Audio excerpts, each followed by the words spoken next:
Hi friends, நீ நான் காதல் அப்கமிங் எபிசோடு என்னென்னு பார்க்கலாம். அஞ்சலி அப்படியே கோபத்தின் உச்ச கட்டத்துக்கு நிற்கிறாங்க. இங்கே 4 பேரும் மன்னிச்சிருக்கா மன்னிச்சிருக்கா அப்படின்னு சொல்லிட்டு தோப்பு கரணம் போடுறாங்க. அக்கா காலு வலிக்குதுன்னு அழுகுறாங்க. என்ன இது எல்லாம் ட்ராமா போடுறாங்களா அப்படின்னு இங்கே முரளி முறைச்சி பார்த்து நிற்க. அதுக்கப்புறம் சரி சரி மன்னிச்சிட்டேன் விடுங்க அப்படின்னு சொல்கிறாங்க. தெரியாமக்கா நாங்கள் என்ன வேணுக்கு நான் பண்ணோம், இப்போ பார்த்தீங்களா மாமாவுக்கு நல்ல குணம் ஆயிடுச்சு, அதனால தான் சந்திராவை நடிக்க வச்சோம் அப்படிங்கிறாங்க. சரி சரி நீங்கள் அவர்கிட்ட எங்கள் வீட்டுக்கார்ட்ட நீங்கள் மன்னிப்பு கேட்கணும், இவ்வளோ தானே கேட்டுட்டு போகிறோம் அப்படின்னு சொன்னோன்னே பார்க்குறாங்க. மன்னிப்பு கேட்க போகிறீங்களா அப்படின்னு முரளி பார்க்க, நாங்கள் தனியாக போயிட்டு ஸ்பெஷலாக மன்னிப்பு கேட்குறோம் அப்படின்னு சொல்லி கூட்டிகிட்டு போய் வச்சுதாங்க. ஏற்கனவே ப்ரொமோவில் பார்த்தோம் இல்லையா, அதே தான் இங்கே பாரு எல்லாமே தெரிஞ்சிருச்சா அப்படிங்கிறாங்க. ஏண்டா எவ்வளோ தைரியம் இருந்தால் அதுவும் மன்னிப்பு கேட்குற மாதிரி ராக அப்படியே மன்னிச்சிருங்க மாமா மன்னிச்சிருங்க அப்படிங்கிறாங்க. அப்படியே மன்னிக்கிறாங்களே மன்னிப்பு கேட்குறாங்களேன்ட்டு இங்கே அப்படியே முரளிக்கு சந்தோஷம் தாங்கலை. செம்மையாக கேட்குறாரு ஆகாஷ். என்ன எப்படி மாமா அவன் நிஜமாவே மன்னிப்பு கேட்குறான்னு நினைக்கிறேன், இல்லை உன்னை பற்றி எங்களுக்கு எல்லாம் தெரியும்னு சொல்லி புட்டு புட்டு வைக்க, எல்லாம் தெரிஞ்சுக்கிட்டு தான் வந்து நாடகம் ஆடிருக்கீங்களாடா அட பாவீங்களா அப்படின்னு சொல்லிட்டு என்ன பண்ணுறதுன்னு சொல்லி பம்மிக்கிட்டு போகிறாரு. ஓன முரளி என்ன பண்ணுறாரு, இங்கே யாருக்கும் தெரியக்கூடாதுன்னு தனியாக வந்து மன்னிப்பு கேட்குறாங்கன்னா அப்போ வீட்டில் தெரியக்கூடாதுன்னு நினைக்கிறாங்க. போதும் போதும் இது போதும், அஞ்சலிமா இருக்கிற வரைக்கும் நமக்கு எந்த பயமும் தேவையில்லை அப்படின்னு சொல்லிட்டு அப்படி போனவன் அப்படியே யூட்டன் போட்டுட்டு கண்ணாடியை கலட்டிக்கிட்டு, என்ன இப்போ உங்களுக்கு நான் யாருன்னு தெரியணும் அவ்வளோதானே, இந்த முரளி கிருஷ்ணா யாருன்னு சொல்லட்டா, அப்போ முரளியாக இருந்த முரளியும் நான் தான் கிருஷ்ணாவும் நான் தான் அப்படின்னு கண்ணாடியை எடுத்து மாட்டிட்டு என்னமோ நல்ல காரியம் பண்ண மாதிரி பீத்திக்கிறாங்க. எல்லாரும் அப்படி ஒரு மாதிரியை பார்க்க, எப்படா கொஞ்சம் கூட கூச்சநாசமே இல்லாமல் இப்படி இருக்கிற, என்ன பண்ண சொல்கிற, எனக்கு வாட்ச் இருக்குது, என் பொண்டாட்டி எனக்கு பிரம்மாஸ்திரம், அவள் இருக்கிற வரைக்கும் என்ன ஒன்றும் பண்ண முடியாதுங்கிறாங்க. பார்த்துக்கலாம்னு சொல்லிட்டு போயிடுறாங்களா. அடுத்து பார்த்தீங்கன்னா மாமியா கிட்ட போய் அப்படியே பயத்தில் நடுங்கி போயிருக்காரு. எல்லா உண்மையும் தெரிஞ்சிச்சத்த, எல்லாம் தெரிஞ்சுக்கிட்டு தான் நாடகம் ஆடிருக்காங்க அம்மா அப்படின்னு சொல்லிட்டு ஒன்றொன்னா சொல்ல அப்படியே சுந்தரி பார்க்குது. பெரிய ஆளுதான் போலக்கு இவங்க அம்மாடியோ அப்படிங்கிறாங்க. அப்புறம் முரளி, உன்னை நான் இப்படிலாம் நான் சோகத்தில் பார்த்ததே இல்லை, நீ பயப்படக்கூடாது, தோத்தாலும் சரி நம்ம ஜெயிக்கணும்னு நினைக்கணும் அப்படின்னு சுந்தரி சொல்ல, உடனே அவங்க முரளி வந்துட்டு, அட போங்கத்த நீங்கள் வர, அவங்க எப்படி தெரியுமா பீதியை கிளப்பிட்டாங்க, எனக்கு பயமாக இருந்துச்சு தெரியுமா, பயப்படக்கூடாது கிருஷ்ணா, நீ கரெக்டாக உன் பொண்டாட்டியை கையில் வச்சுட்டு அவங்கள சும்மா விடாத, கண்ணில் விட்டு ஆட்டணும், கொஞ்ச நாளைக்கு நீ பொறுமையாக இரு, இப்போதைக்கு வேணாம் அப்படின்னு முரளியை பார்த்து மாமியா கறி சொல்லிடுது. அதுக்கப்புறம் அங்கிட்டு மறுநாள் என்ன பண்ணுறாங்க, வராரு ராகவ் தனியாக நின்றுட்டு இருக்காங்களா, போயிட்டு என்ன மச்சான் அப்படின்னு சொன்னோன்னே ஃபோன் பேசிக்கிட்டு இருந்த ராகவ் திரும்பி பார்க்குறாங்க.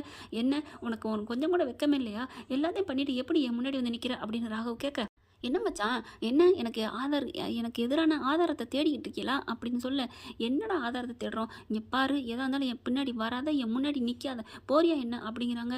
நான் வந்து தான் தீர்வேன் மச்சான் அப்படிங்கிற சட்டையை பிடிக்கிறாரு. டக்குன்னு அப்படி கையை பிடிச்சி தட்டி விட்டுட்டு, இந்த கோம்லாம் உனக்கு தேவையில்லை மச்சான் அப்படின்னு முரளி எப்படிங்க பயமே இல்லாமல் பேசுகிறாரு.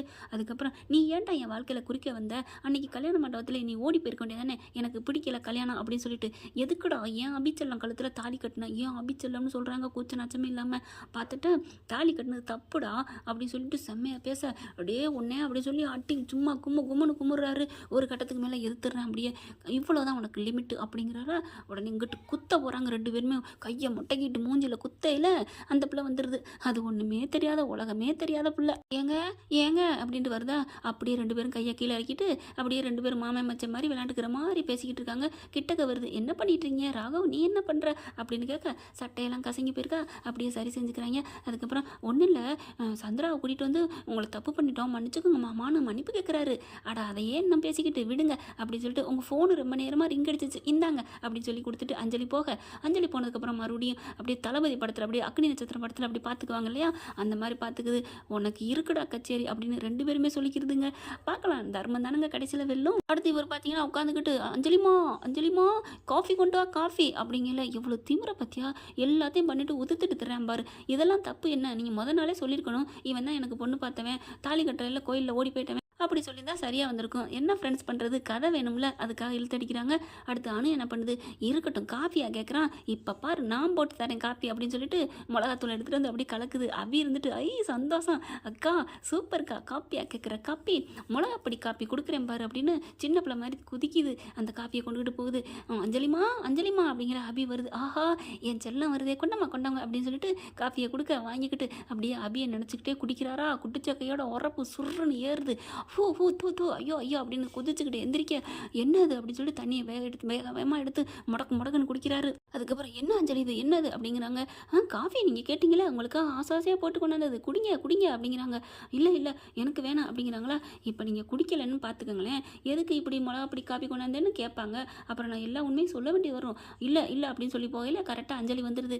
என்னங்க என்ன சத்தம் ஆவுன்னு கத்துறீங்க அப்படின்னு சொன்னோன்னே, இல்லை அஞ்சலி அக்கா காஃபி கொஞ்சம் சூடாக இருந்துச்சா அதனால தான் அண்ணனுக்கு முரளி அண்ணனுக்கு வாயில் சுற்றுச்சு அவ்வளோதான், வேற ஒன்றும் இல்லை. இப்போ ஆறி இருக்கும் குடிக்கன்னா டீ எடுத்து குடிங்கோ அப்படின்னு சொல்லுது அபி. உடனே அஞ்சலி வந்துட்டு ஆமாங்க ஆறி இருக்கும் குடிங்க, நல்லா காப்பி போடுவாங்க அனு சூப்பராக குடிங்க அப்படிங்கிறாங்களா.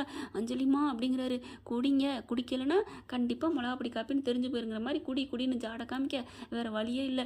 ஐயோ ஏண்டி இப்படி பண்ணுற, உன் புருஷனை அப்படி வேக வைக்கிறியே உரப்புல அப்படின்னு அப்படி எடுத்து குடிக்கிறாரு. உரப்பு மண்டைக்கு ஏறுது, அப்படியே ஒன்றும் சொல்ல முடியல. இந்த பிள்ளை உட்காந்துக்கிட்டே இருக்கா.